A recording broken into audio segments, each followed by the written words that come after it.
Theory of congruence वाला जो chapter topic पढ़ रहे हैं उसी में से एक हमारा टॉपिक आएगा कैंसलेशन लॉ। इसमें क्या बोलता है कि अगर मान लो मेरे पास 3 इंटीजर वैल्यू कुछ दिए गए ए बी सी, कुछ भी हो सकता है, positive negative any type of integer. अब उसमें एक कंडीशन लगा रहे हैं कि अगर a c a into c it is congruent to B C modulo m के केस में हो, और एम ध्यान रखना है वहां पर पॉजिटिव बताया गया है, M is greater than 0।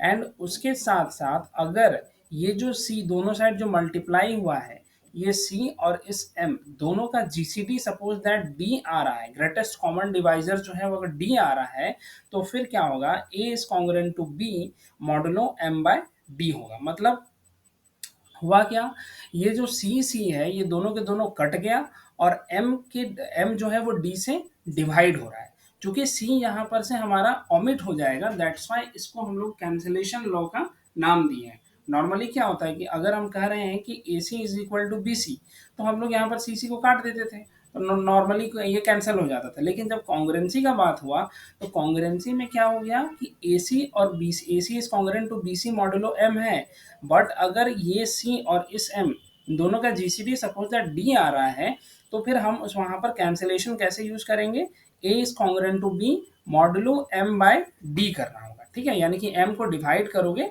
D के हेल्प से। ठीक है, जस्ट एक छोटा सा एग्जांपल देखते हैं।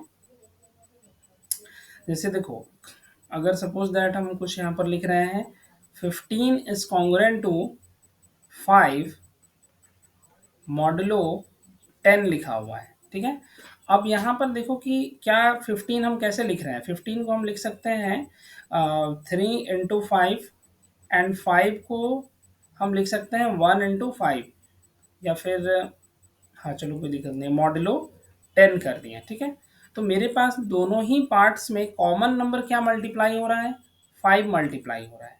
ठीक है, अब क्या देखना है यहाँ पर, हमारे पास ये वाला 5 और इस 10, इन दोनों का अगर हम जीसीडी निकालते हैं, तो ये जीसीडी कितना आएगा, ग्रेटेस्ट कॉमन डिवाइजर 5 आ जाएगा। ठीक है, अब अगला काम क्या होगा, इस कैंसलेशन लॉ का अगर यूज करें, तो ये जो 5 है दोनों साइड में ओमिट हो जाएगा, and 3 is congruent to 1 modulo 10/5 बनेगा। इट मीन्स हम यहाँ से लिख सकते हैं 3 इज कॉन्ग्रुएंट टू 1 मॉडुलो 2। ठीक है, अब इसको ऐसे भी सॉल्व करके देख सकते हो, 3 में से अगर 1 माइनस कर दें तो ऑब्वियस है कि 2 आएगा, and it is completely divisible bye 2 हो जाएगा। ठीक है, तो बेसिकली हुआ क्या कि दोनों ही पार्ट्स में अगर कुछ कॉमन आ रहा है, तो उसको हटाने के लिए एक ही रास्ता होगा कि उसमें जो भी जब उस ये वाला जो डिजिट रहेगा, इसको m से इसका जीसीडी तैयार करेंगे, और वो वैल्यू जो आएगा उससे उसको डिवाइड कर देना है। ठीक है, इसी तरह से एक दूसरा एग्जांपल भी देख सकते हो। सपोज दैट हम यहाँ पर लिख रहे हैं 21 it is congruent to 9 modulo, suppose that क्या कर सकते हैं, 11 से 9 जाएगा 2, मान लो तुम 6 कर दिए। ठीक है, जस्ट एज हम रेंडमली हम चूज कर रहे हैं, हम पहले ही बोल रहे हैं कि 21 it is congruent to 9 modulo 6 हम लेके चल रहे हैं। अब इसको थोड़ा सा इवेलुएट करना, छोटा करना है, तो फिर से वही देखो कि दोनों में क्या चीज कॉमन एलिमेंट इसमें मल्टीप्लाई हुआ है। 21 को हम लिख सकते हैं 7 into 3, एंड 9 को भी लिखा जा सकता है 3 into 3। ठीक है, मॉड यहाँ पर 6 पहुंच गया, तो कॉमन एलिमेंट क्या हो गया, दोनों में देखो 3 दिख रहा है। ठीक है, अब ले लो यहाँ से जीसीडी ऑफ दिस 3, एंड यहाँ का जो m है जो कि हम लोग 6 लेके चल रहे हैं, तो जीसीडी ऑफ 3 एंड 6 क्या आएगा, फिर से 3 ही होने वाला है। तो अगेन यहाँ से क्या बनेगा, कैंसिलेशन लॉ से दोनों 3 ओमिट हो जाएगा, 7 इज कॉन्ग्रुएंट टू 3 मॉडुलो 6/3 हो जाएगा। इट मीन्स हम यहाँ से क्लियरली लिख सकते हैं 7 इज कॉन्ग्रुएंट टू 3 मॉड 2। और ऐसे भी देखो, 7 में से अगर हम 3 को माइनस कर दें तो 4 बन जाएगा, और ये जो 4 है it is completely divisible bye 2। ठीक है, तो इस तरह से ये कैंसिलेशन लॉ काम करता है। अब इसके आगे ये जो थ्योरम हम लिखे हैं इसका हम लोग को प्रूफ भी देना पड़ेगा। तो प्रूफ कैसे होगा, जो जो हमारे पास है उसमें दिया हुआ था सारा वैल्यूज को पहले लिख लेते हैं, जितना भी डेटा है उसमें। प्रूफ सबसे पहले तो वहाँ पर दिया हुआ है कि जो ए बी एंड सी है ये हमारे इंटीजर्स हैं। कोई भी इंटीजर्स हो सकता है, कोई नेसेसरी नहीं है नेगेटिव हो या पॉजिटिव ही हो। ठीक है, उसके बाद वहाँ पर बताया गया है कि ए सी जो है वो कॉन्ग्रुएंट है बी सी के मॉडलो एम में, और एम के बारे में बताया गया कि इट इज़ पॉजिटिव। ठीक है, दूसरा चीज़ क्या बता रहे हैं कि वहाँ पर जी सी डी बता दिया गया है सी एंड एम, ये हमारा डी है। ठीक है, तो देखो बनेगा कैसे। अच्छा, एक चीज़ बताना कि अगर जी सी डी सी और एम का डी है तो क्या होगा, डी जो है वो सी को भी डिवाइड करेगा, डी एम को भी डिवाइड करेगा। ठीक है, ग्रेटेस्ट कॉमन डिवाइजर का काम क्या होता है, एक ऐसा नंबर जो होता है वो इन दोनों पर्टिकुलर एलिमेंट को डिवाइड करेंगे ही करेंगे। ठीक है, तो यहीं से डायरेक्ट इम्प्लाई होगा कि डी डिवाइड करता है सी को, एंड डी इस एम को भी डिवाइड करता है। तो इसके हेल्प से हम क्या लिख सकते हैं, डी डिवाइड सी के हेल्प से हम लिखेंगे this c can be written as q one into d, इसको मान लो फर्स्ट इक्वेशन, एंड सेकेंड में जो है उसको लिख सकते हो m can be written as q two into d. ठीक है, अब अगला यूज होगा हमारा a C is congruent to B C modulo m का। Next, since a C is congruent to B c mod m दिया गया है, तो हम यहाँ से बता सकते हैं कि एम जो है वो डिवाइड करेगा ए सी माइनस बी सी को। ठीक है, तो यहाँ से हम लिख सकते हैं सी को कॉमन करके ए माइनस बी ऐसे बनाया जा सकता है। अब जो सी का वैल्यू आया है वो क्या होगा, फर्स्ट इक्वेशन से क्यू वन इंटू डी बना हुआ है, क्यू वन इंटू डी, ए माइनस बी हो गया। ये किससे आया, फ्रॉम इक्वेशन नंबर फर्स्ट। अच्छा, डी अगर m जो है वो क्यू वन इंटू डी को डिवाइड कर रहा है तो हम यहाँ पर सिंपल ऐसे भी कह सकते हैं कि m बाई जो डी है ये डिवाइड करेगा Q one into a minus B को भी। ठीक है, अब एक चीज़ नोटिस करो कि m बाई डी क्या था सेकेंड वाले इक्वेशन से, सेकेंड वाले इक्वेशन में देखो m बाई डी का जो वैल्यू है वो Q2 बताया गया है। ठीक है, इसको यहाँ पर यूज कर देंगे,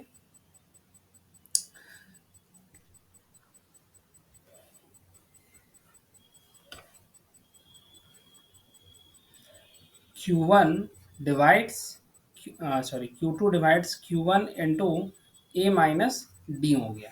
ठीक है, अब यहाँ क्या होगा, अगर Q2 Q1 into a minus D को डिवाइड कर रहा है तो बेसिकली होना क्या चाहिए कि या तो Q2 जो है Q1 को डिवाइड करें, अदरवाइज ए माइनस डी को डिवाइड करें। देखो, हम यहाँ पर क्या बोलें कि Q2 जो है अगर Q1 into a minus D को डिवाइड कर रहा है तो दोनों में से किसी एक को तो पक्का डिवाइड करेगा ही करेगा। ठीक है, लेकिन एक चीज़ नोटिस करो कि Q2 और जो Q1 है ये दोनों के दोनों हमारे प्राइम नंबर्स हैं। हम ऐसा क्यों बोल रहे हैं, यहाँ पर देखो C को हम लिख रहे हैं D के साथ कुछ मल्टीप्लाई करके, C is exactly Q1 into D, तो अगर दोनों का प्रोडक्ट है तो ऑब्वियस रहेगा कि ये जो पार्ट है Q1 डेफिनेट है कि ये प्राइम नंबर ही बनेगा। ठीक है, सेम एज यहाँ पर Q2 भी प्राइम नंबर ही बनने वाला है। ठीक है, प्राइम फैक्टराइजेशन में बेसिकली ये लिखा हुआ मिलेगा तुमको। तो फिर हम यहाँ से बताएंगे कि Q1 Q2 since GCD of this Q1 and Q2 equal to 1, अगर दोनों का GCD 1 है तो ना तो Q1 Q2 को डिवाइड करेगा ना ही Q2 Q1 को डिवाइड करेगा। ये तभी पॉसिबल है एक दूसरे को डिवाइड करना जब दोनों के दोनों नंबर सेम हो जाए, यानी कि Q1 is exactly equal to Q2। ठीक है, जो कि यहाँ पर बिल्कुल पॉसिबल नहीं होगा। तो फिर अल्टीमेटली बना क्या, जो हमारा Q2 है वो डिवाइड करेगा A माइनस डी को। ठीक है, अब नेक्स्ट काम क्या है, अभी अभी हम लोग पता कर लिए कि जो हमारा Q2 है वो तो डिवाइड कर रहा है A माइनस डी को, और Q2 के बारे में हम लिखे हुए थे कि ये M बाई डी के इक्वल है, M A बाई बी होगा, यहाँ पर पीछे में वही लिखते हैं क्या, B होना चाहिए, A बाई बी होगा। ठीक है, अब यहाँ से हम लिख सकते हैं कि A is congruent to B modulo M by D, तो यहाँ से देखो प्रूफ हो गया। बस कंडीशन यही ध्यान रखना कि जो भी कॉमन एलिमेंट रहेगा उसका m के साथ जीसीडी कुछ आना चाहिए, वो जीसीडी जो रहेगा वही यहाँ पर m को डिवाइड कर देता है। तो इस तरह से ये प्रूफ हो जाएगा। ठीक है, अब इसी का देखो कुछ कॉर्लरी है, वो कॉर्लरी याद भी रखना चाहिए, बहुत काम अब ये देगा। जैसे कि अभी हम लिख रहे थे कि ए सी जो है वो कॉन्ग्रेंट टू बी सी है मॉडलो एम के केस में। इन केस मान लो कि जी सी डी जो सी और एम का है ये 1 हो गया, तो फिर बाय कैंसलेशन लॉ से क्या होगा, a is congruent to b modulo m upon 1 बनेगा। तो यानी कि डायरेक्ट कह सकते हैं a is congruent to b mod m. ठीक है, तो ये ध्यान रखना, ये नोट है हमारा। ओके,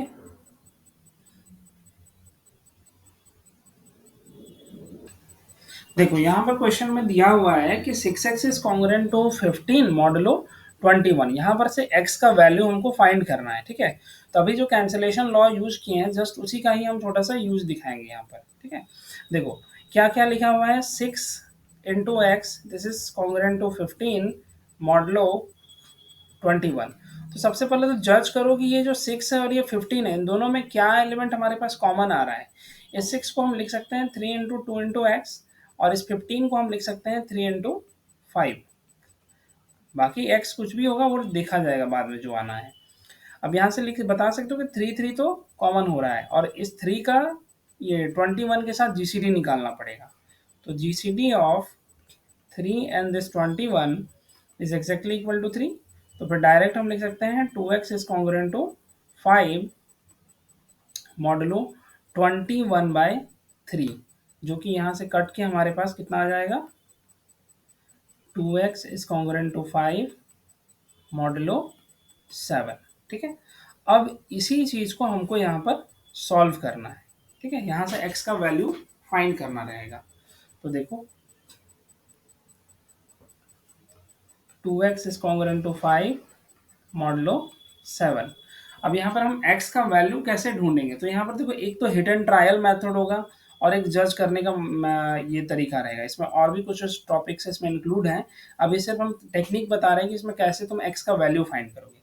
सबसे पहला काम क्या करना है कि 7 से लेस जितना भी इंटीजर वैल्यू होगा पॉजिटिव वाला, पहले उसको सबको लिस्ट आउट करो। क्या क्या आएगा, 0 1 2 3 4 5 6 एंड लास्टली 7 आएगा।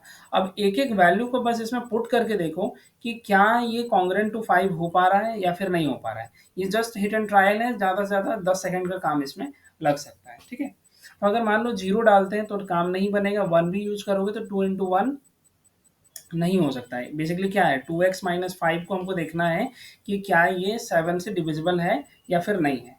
तो अगर 1 डालेंगे तो यहाँ पर कितना आ जाएगा, x इक्वल टू 1 करने पर -3 हो रहा है, नॉट डिविजिबल।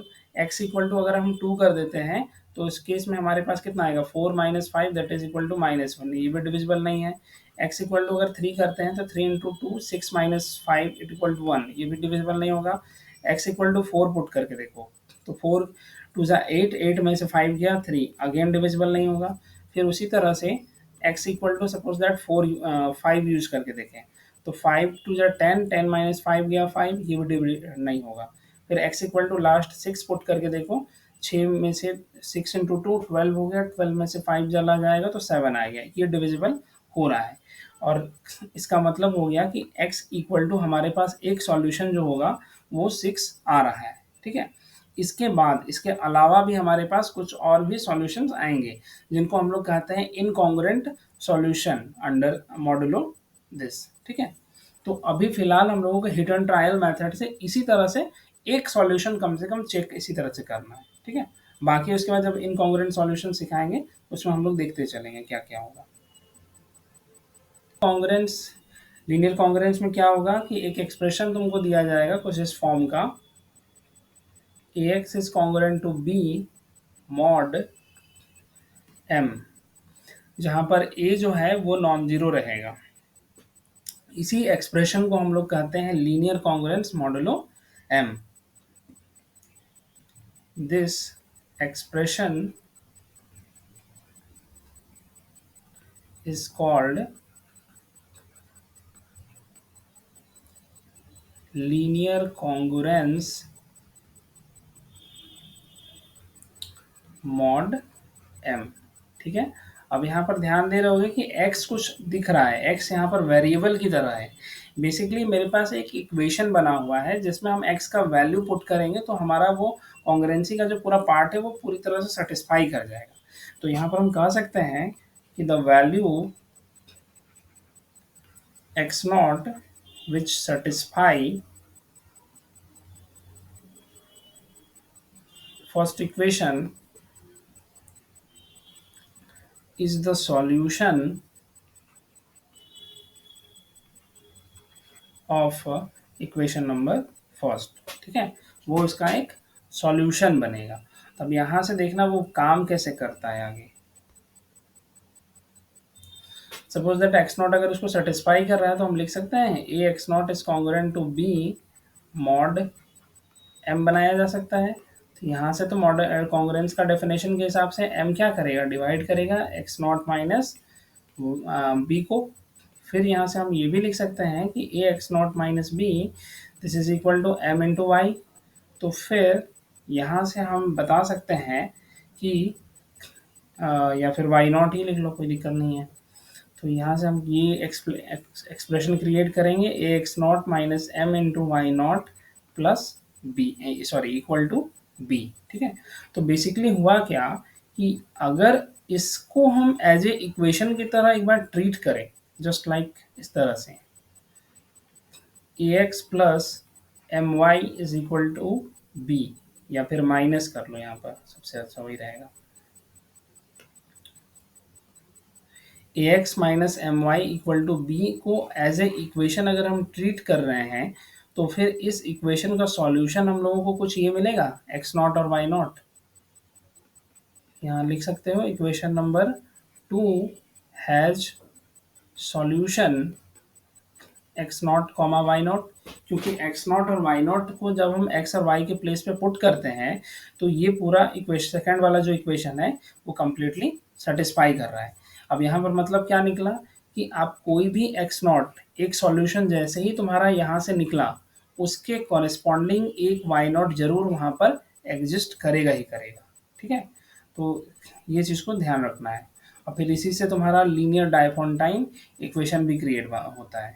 ठीक है, कैसे लीनियर डायफोंटाइन इक्वेशन, जो हम लोग ये सेकंड वाला इक्वेशन लिख रहे हैं ना, इसी को ही कहा जाता है लीनियर डायफोंटाइन इक्वेशन। उसका जो जनरल सॉल्यूशन आएगा उसी जनरल सॉल्यूशन के ऊपर ही सारा डिस्कशन होगा।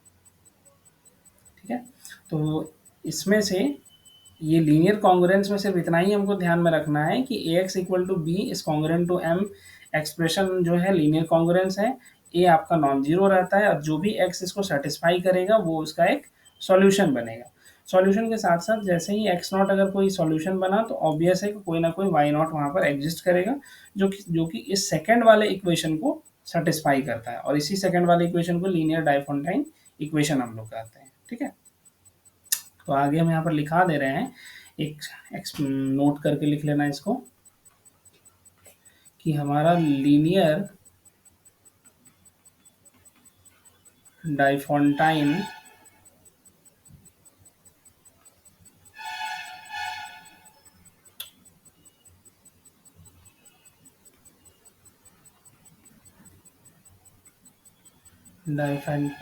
इक्वेशन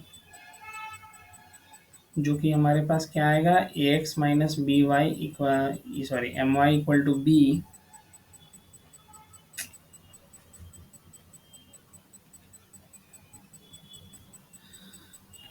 हैज ए सॉल्यूशन, कौन सा x naught comma Y naught है, देन जनरल सॉल्यूशन जो रहेगा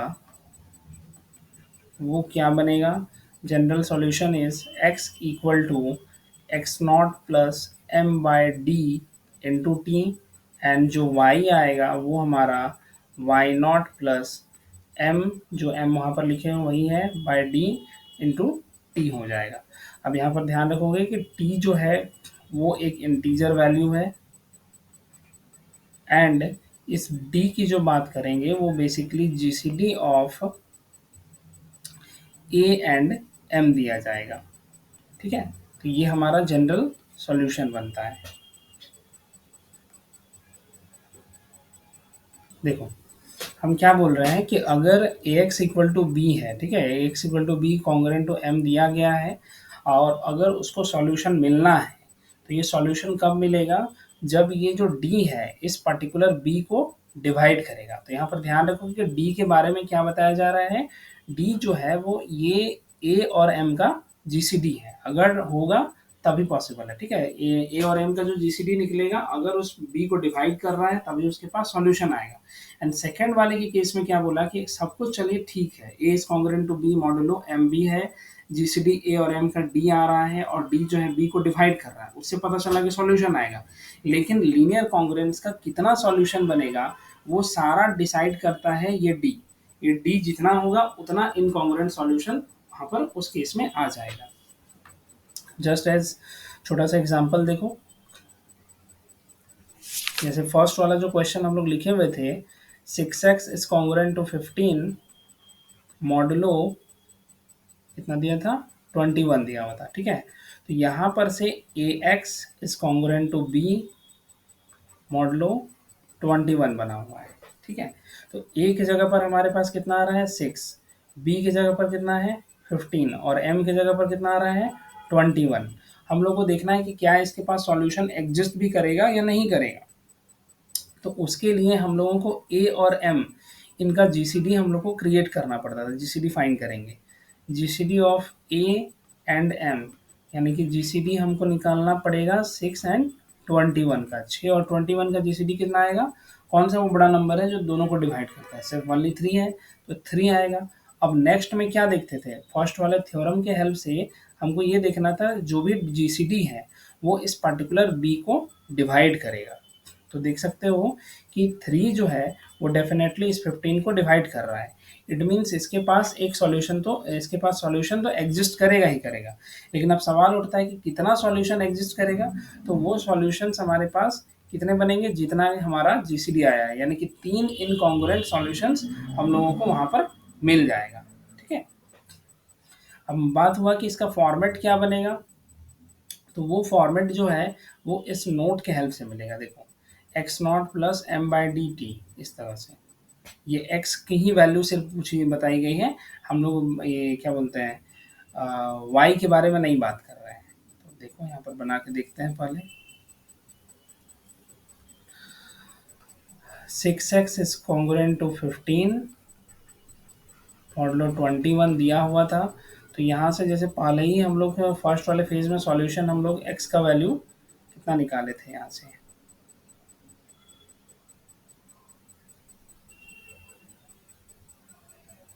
देखो ये वाला क्वेश्चन था, इसका सॉल्यूशन जब निकाल रहे थे तो x का वैल्यू हमारा 6 आया हुआ था। तो x इक्वल टू 6 हमारा फर्स्ट एक सॉल्यूशन हो गया। अब बाकी का जो सॉल्यूशन है वो उसका फॉर्मेट क्या बनाया गया है, x is equal to x naught plus M by D into T है। तो m की जगह पर हमारा 21 है, d अभी जीसीडी जो हम लोग निकाले हैं वो हमारा 3 दिया गया है, तो m का वैल्यू 21, d के बारे में 3 बताया गया, और x नॉट जो है जो इनिशियल सॉल्यूशन हमको मिलेगा उसी को ही x नॉट कंसिडर करेंगे, यानी कि 6। तो x इक्वल टू हमारे पास 6 प्लस 21/3 इंटू टी बना, यानी कि हम लिख सकते हैं 6 प्लस 7 टी हो गया। तो हम लोग को 3 ही इनकॉन्ग्रुएंट सॉल्यूशन निकालना है, तो टी का वैल्यू हम लोग को यहाँ पर पुट करना पड़ेगा, ठीक है। तो एक सॉल्यूशन तो ऑलरेडी आ चुका है, तो टी का वैल्यू पुट कर दो 1, तो x यहाँ से कितना आ जाएगा 6 प्लस 7 यानी कि 13 हो गया। और उसी तरह से t का वैल्यू एक सेकंड वाले में 2 पुट कर दो, x का वैल्यू आ जाएगा 7 20 14, यहाँ से बन गया 20। तो हमारे पास टोटल कितने सॉल्यूशंस बने, 3 सॉल्यूशन, एक 6 आ गया, एक 13 आ गया और एक 20 आ गया। ये 3 इनकॉन्ग्रुएंट सॉल्यूशंस इस तरह से आ जाएंगे, ठीक है। नेक्स्ट देखोगे 9x is congruent to 21 modulo 30 दिया हुआ है। यहाँ पर भी सेम वही काम करना है, ए के जगह पर हमारे पास 9 आ रहा है, बी के जगह पर 21 और सी के जगह पर 30 आया। तो तुमको देखना है कि सबसे पहले ए, सी बोल रहे हैं एम की जगह पर, ए और एम का जीसीडी पहले चेक करो।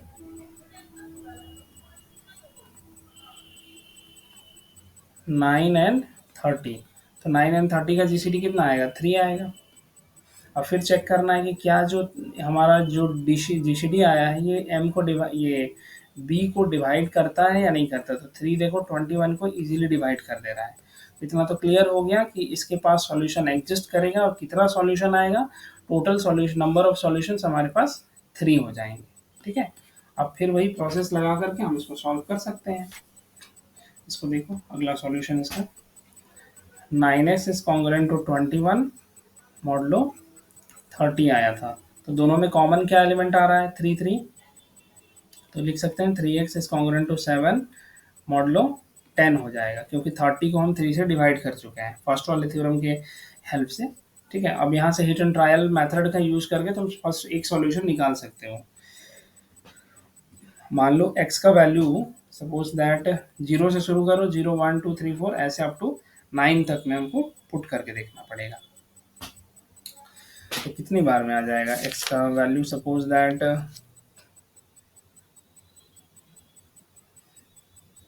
x इक्वल टू 0 0 रखेंगे तो नहीं आएगा, हमको बनाना ये है 3x माइनस 7। इसी को देखना है कि क्या ये 10 से डिविजिबल भी है या फिर नहीं है। तो 10 से डिविजिबल होने के लिए क्या चाहिए उसको? बेसिकली यूनिट डिजिट में 0 होना चाहिए। तो अगर हम x का वैल्यू सपोज दैट 9 कर दें, in case x equal to 9 यहाँ पर पुट कर दो, तो देखो 3 into 9 minus 7, 27 minus 7 this is equal to 20 and it is completely divisible by 10 हो जाएगा। मतलब हम यहाँ से कह सकते हैं कि x इक्वल टू 9 जो है ये हमारा एक सॉल्यूशन बनेगा। ठीक है, अब एक सॉल्यूशन जैसे मिल गया तो दूसरा सॉल्यूशन भी निकाल सकते हो। तो फॉर्मेट बस यहाँ पर लिख लेना, X naught plus M by D into T. Naught की जगह पर 9 डाल दो, एम की जगह पर हमारा कितना आ गया, हम लोग यहाँ पर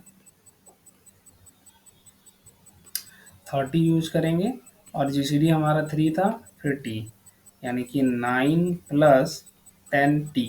तो टी का वैल्यू, एक सॉल्यूशन तो ऑलरेडी आ चुका है 9, दूसरा सॉल्यूशन बनाना चाहो तो 1 इसमें डाल दो, तो फिर एक अनदर सॉल्यूशन हमारे पास t इक्वल टू 1 करने पर x का वैल्यू 19 हो गया और t का वैल्यू मान लो 2 कर देते हो, तो फिर दूसरा सॉल्यूशन हमारे पास x इक्वल टू 29 आ जाएगा। तो हमारे पास कितने सॉल्यूशंस आ गए हैं? Total 3 solutions, 9 19 and 29। ये 3 इनकॉन्ग्रुएंट सॉल्यूशंस इसमें मिल जाएंगे। ठीक है, तो इस तरह से सॉल्व करना